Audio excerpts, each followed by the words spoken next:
আ বাচ্চারা কখনো কখনো কিন্তু বলে থাকে তার মাথা যন্ত্রণা করছে। যদিও বড়দের থেকে তার ফ্রিকোয়েন্সি বা ইনসিডেন্স একটু কম হতে পারে। কিন্তু সেটা সবসময় হেলাফেলা করার মতো নয়। বাচ্চারা খেলাধুলো করছে, পড়বো না এইসব কারণে মাথা ব্যথা বলতে পারে। কিন্তু কয়েকটা ক্ষেত্রে আপনাকে মাথায় রাখতে হবে যে এটা একটা বেশি কিছুও হতে পারে।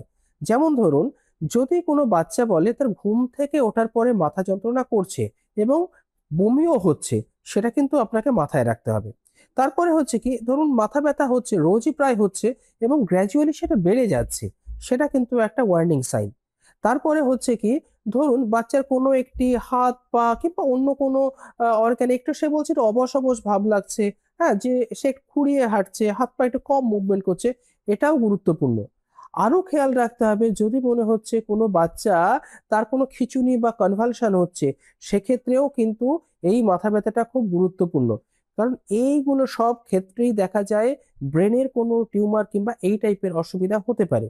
এছাড়াও যদি কোনো বাচ্চা বলে তার মাথা যন্ত্রণার সময় সে রোদের দিকে তাকাতে তার অসুবিধে হচ্ছে, সে বলছে যে তার ঘাড়ের পেছনটা যন্ত্রণা করছে, সেটাও কিন্তু খুব গুরুত্বপূর্ণ।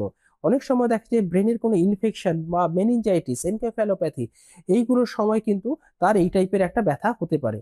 তো বাচ্চাদের এই ধরনের মাথা ব্যথা হলে কিন্তু একদম দেরি করবেন না, অবশ্যই ডাক্তারবাবুর পরামর্শ নেবেন।